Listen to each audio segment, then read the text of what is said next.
Hello friends, welcome to நாகுவின் சமையல். நம்ம இன்றைக்கி உருளைக்கிழங்கு வச்சு 5 நிமிஷத்தில் ஆலு டிக்கி செய்ய போகிறோம். அது எப்படி செய்கிறதுன்னு இப்போ பார்க்கலாம். இப்போ தான் எங்கள் சேனலை ஃபஸ்ட் டைம் பார்க்குறீங்கன்னா கீழே இருக்கிற ரெட் கலர் சப்ஸ்கிரைப் பட்டனை கிளிக் பண்ணுங்கள். கூடவே இருக்கிற பெல் ஐக்கனையும் கிளிக் பண்ணுங்கள். அப்போ தான் நாங்கள் போடுற வீடியோ எல்லாம் உங்களுக்கு நோட்டிஃபிகேஷனாக வரும். இப்போ இது செய்கிறதுக்கு நான் வந்து 4 பெரிய உருளைக்கிழங்கு 4 உருளைக்கிழங்கு எடுத்து நல்லா வேக வச்சுட்டு தோலை உரித்து எடுத்து வச்சுருக்கேன். நல்லா ஜில்லுன்னு இருக்கணும், சூடாக இருக்கக்கூடாது, அதை பார்த்துக்கோங்க. 4 டேபிள் ஸ்பூன் அளவுக்கு அரிசி மாவு எடுத்திருக்கேன். 1 டீஸ்பூன் அளவுக்கு இது சில்லி ஃப்ளேக்ஸ் எடுத்திருக்கேன். கொஞ்சம் உப்பு தேவையான அளவு. அப்புறம் 3 பச்சை மிளகாயை வந்து இந்த மாதிரி குட்டி குட்டியாக நறுக்கி வச்சுருக்கேன். அப்புறம் கொஞ்சம் புதினா போடணும். நீங்கள் வந்து பச்சை மிளகா வந்து காரம் கம்மியாக வேணும்னாக்கா 1 மிளகாயை வந்து கட் பண்ணிடுங்க. 2 மிளகா போட்டால் போதும். இப்போ நம்ம வச்சுருக்க எல்லாத்தையும் இதோடு சேர்த்துக்கலாம். புதினா போட்டால் தான் இது வந்து நல்லாயிருக்கும் டேஸ்ட்டு, அதுக்காக போடுறேன். அப்படி இல்லைன்னா கொத்தமல்லியும் கூட போட்டுக்கலாம். இப்போ எல்லாத்தையும் அந்த உருளைக்கிழங்குல போட்டுட்டு நல்லா நசுக்கிக்கணும். அந்த இதெல்லாம் சேர்ந்து நல்லா நம்மளுக்கு வந்து ஒரு கெட்டியான மாவு பதத்துக்கு நம்ம வந்து அதை வந்து பிசைஞ்சு எடுத்துக்கணும். நீங்கள் பார்த்துக்கங்க, கொஞ்சம் தண்ணியாக இருக்க மாதிரி இருந்துச்சுனாக்கா இன்னும் 1 டேபிள் ஸ்பூன் அளவுக்கு அரிசி மாவை சேர்த்துக்கங்க. ஏன்னா கெட்டியாக இருந்தால் தான் நல்லாயிருக்கும் இது செய்கிறதுக்கு. இப்போ இந்த மாதிரி செஞ்சு எடுத்து வச்சாச்சு. நான் வந்து ஃபஸ்ட்டு 3 டேபிள் ஸ்பூன் எடுத்திருந்தேன் அரிசி மாவு. அப்புறம் கொஞ்சம் பத்தலைன்னுட்டு 1 டேபிள் ஸ்பூன் போட்டேன். மொத்தம் 4 டேபிள் ஸ்பூன் அளவுக்கு மாவு போட்டு வச்சுருந்துருக்கோம். இப்போ இதை வந்து நல்லா பெரிய பெரிய உருண்டையெல்லாம் உருட்டி எடுத்துக்கலாம்.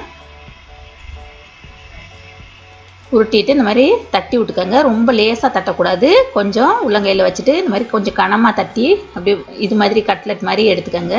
இதே மாதிரி இப்போ எல்லாத்தையும் நம்ம வந்து தட்டி தட்டி எடுத்து வச்சிடலாம். கொஞ்சம் கனமாக இருந்தால் தான் நல்லாயிருக்கும். இப்போ பாருங்கள், இது வந்து இந்த அளவுக்கு கனமாக இருக்குது. இதே மாதிரி நான் எல்லாத்தையுமே தட்டி எடுத்துகிட்டேன். எனக்கு வந்து 11 வந்துச்சு மொத்தம் இந்த அளவுக்கு.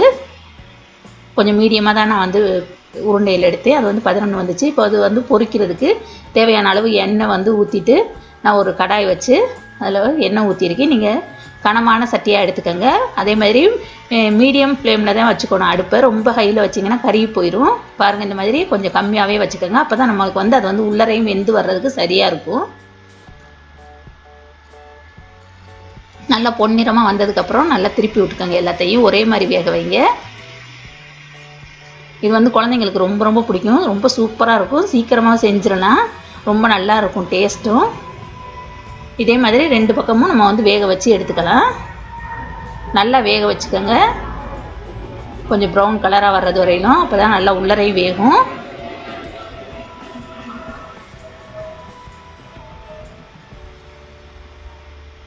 இதே மாதிரி எல்லாத்தையும் இப்போ வந்து நம்ம வந்து பொரிச்சு எடுத்துடலாம். அது எடுத்து வைக்கிறதுக்கு நான் வந்து ஒரு டிஷ்யூ பேப்பர் போட்டு ஒரு பிளேட்டில் எடுத்து வைக்கிறேன். இது கூட நம்ம வந்து கெச்சப் வச்சும் சாப்பிட்லாம், க்ரீன் சட்னி வச்சும் சாப்பிட்லாம். கெச்சப்புக்கே சூப்பராக இருக்கும். இங்கே பாருங்கள் எவ்வளோ சூப்பராக ஆலு டிக்கி வந்து நம்மளுக்கு ரெடி ஆயிடுச்சுன்னு. குழந்தைங்க ஸ்கூல் விட்டு வர்ற டயத்தில் நம்ம செஞ்சு கொடுத்துடலாம். ரொம்ப ரொம்ப சூப்பராக இருக்கும். நீங்கள் எல்லாம் ட்ரை பண்ணி பாருங்கள். இந்த வீடியோ உங்களுக்கு பிடிச்சிச்சின்னா லைக் பண்ணுங்கள், ஷேர் பண்ணுங்கள், சப்ஸ்கிரைப் பண்ணுங்கள். கூடவே இருக்கிற பெல் ஐக்கானையும் கிளிக் பண்ணுங்கள். தேங்க்யூ.